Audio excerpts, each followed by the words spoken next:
Bismillahirrahmanirrahim. Assalamualaikum warahmatullahi wabarakatuh.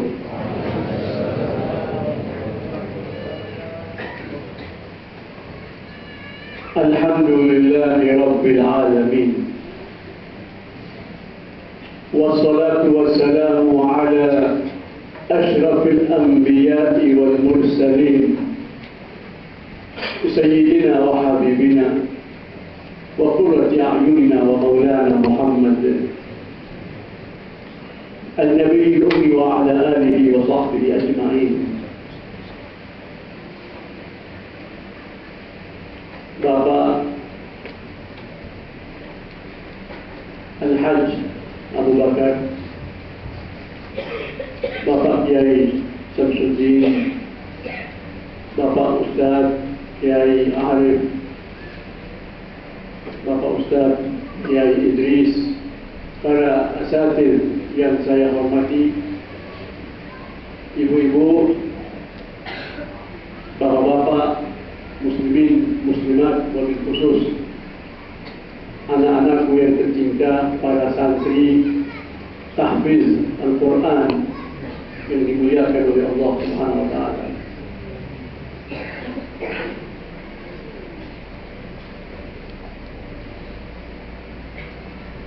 Ana al-muhibbu wa muhjati la tanqadi.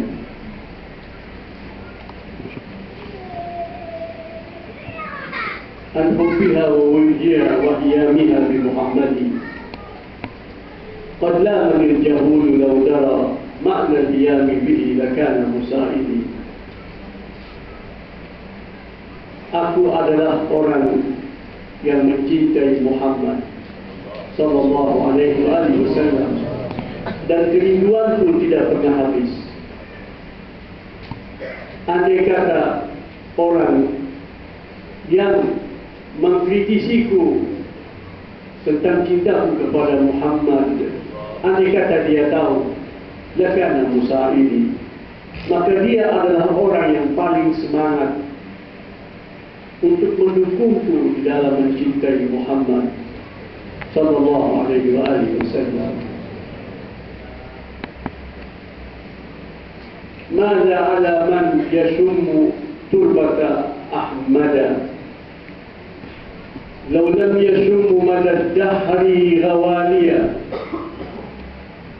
Atau makna ini ucapan Sayyidatina Fatimah Az-Zahra, putri Rasul sallallahu alaihi wasallam, di saat kewafatan ayahanda beliau. Mada ala man yashummu turbata Ahmada law lam yashum mada dahri ghawaliya. Tidak salah, tidak keliru orang yang pernah mencium tanah pusara Muhammad kalau dia tidak pernah tertarik sepanjang hidup, sepanjang zaman untuk mencium wangi-wangian apapun dalam kehidupan. Ini ucapan putri beliau Fatimah Az-Zahra sambil mencucurkan air mata, orang yang sempat mencium tanah pusara yang membungkus jasad yang suci Muhammad sallallahu alaihi wasallam tidak akan pernah tertarik untuk mencium segala sesuatu yang indah, segala sesuatu yang wangi sepanjang zaman di alam semesta ini. Itulah Muhammad sallallahu alaihi wasallam.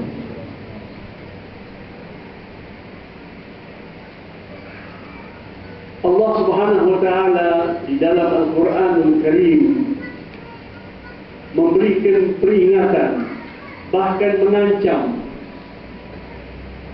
dan memerintahkan Rasulnya untuk menyampaikan kepada umat manusia, kepada orang-orang yang beriman, untuk lebih mencintai Allah dan Rasulnya, dan segala sesuatu di jalan Allah di atas segala bentuk cinta. Cinta kepada kedua orang tua, cinta kepada nenek moyang, cinta kepada anak-anak dan keturunan, cinta kepada saudara, laki-laki ataupun perempuan, ataupun cinta kepada pasangan-pasangan kita, para suami ataupun para istri, cinta kepada para pengikut, para keluarga yang dibanggakan oleh para pemimpin, atau cinta kepada harta yang berada dalam pelukan kita, cinta kepada kekayaan yang kita miliki, ataupun cinta kepada proyek-proyek yang besar yang kita khawatir kita akan kehilangan, ataupun cinta kepada istana-istana, rumah-rumah mewah. Allah Subhanahu wa taala menyebut seluruh hal yang menjadi kebanggaan dan kecintaan umat manusia. Qul in kana aba'ukum, dan seterusnya. Itu Allah perintahkan Rasul untuk menyampaikannya kepada umat manusia, kepada orang-orang yang beriman. Qul in kana aba'ukum wa abna'ukum wa ikhwanukum wa azwajukum, dan seterusnya. Allah sebut satu persatu hal-hal yang menjadi kecintaan dan kegandrungan umat manusia. Andai kata itu semuanya jadi satu ataupun bagian daripada kekayaan dan kebesaran itu, lebih kamu cintai daripada Allah dan Rasulnya, dan jihad fi sabilillah wa tarabbasu hatta ya'ti Allah bi amri. Allah mengancam, tunggu sampai datang ketentuan Allah, sampai datang kematian kamu, sampai datang saat perjumpaan dengan Allah di hari kemudian. Allah tidak ridha kalau ada sesuatu di dalam kehidupan ini yang lebih kita cintai daripada Allah dan Rasulnya Muhammad sallallahu alaihi wasallam, dan segala sesuatu yang diridhoi oleh Allah. Jihad fi sabilillah, Allah tidak ridha. Yang demikian itu merupakan suatu kewajaran, suatu kepatutan. An-Nabiyyu awla bil mu'minina min anfusihim. Allah menyatakan bahwa sang Nabi yang terkenal itu awla bil mu'minin, lebih berhak atas setiap orang yang beriman daripada dirinya sendiri. Ada hal-hal tertentu kita lebih berhak ketimbang ayah dan ibu kita, hal-hal tertentu. Namun bukan Muhammad sallallahu alaihi wasallam. Nabi Muhammad itu lebih berhak atas kita daripada segala sesuatu yang berharga bagi kita. Kenapa demikian? Antara lain, sebuah ayat yang paling sering kita baca, khususnya ketika kita membaca sejarah Rasul, membaca kitab-kitab maulid, semacam kitab Ad-Dibai yang barusan kita baca itu tadi, yaitu firman Allah di penghujung surat Taubah. Dan kita tahu surat Taubah itu termasuk surat yang terakhir yang diturunkan atas Rasulullah, yaitu pada tahun 9 Hijriah, beberapa puluh hari sebelum wafatnya beliau, di mana Allah berfirman, laqad ja'akum rasulun min anfusikum azizun 'alaihi ma 'anittum harisun 'alaikum bil mu'minina ra'ufur rahim. Itu Allah bersumpah. Laqad itu artinya sumpah. Seakan-akan Allah menyatakan, wallahi, demi kebesaranku, Allah bersumpah, laqad ja'akum, sungguh pasti telah datang Rasulun, laqad ja'akum, telah datang kepada kamu sekalian, wahai umat manusia, wahai para makhluk. Beliau adalah rahmatan lil alamin. orang-orang yang beriman. Laqad ja'akum, telah datang kepada kamu sekalian rasulun. Di sini Allah menyebut kata-kata rasul dalam bentuk nakirah, sesuatu yang tidak kamu ketahui. Dalam kesempatan yang lain Allah menyebut beliau dalam bentuk ma'rifah. An-Nabiyyu, sang Nabi. Nabi itu. Namun ayat di penghujung surat Taubah Allah menyatakan laqad ja'akum rasulun min anfusikum. Ada sebuah tafsir yang menarik sekali.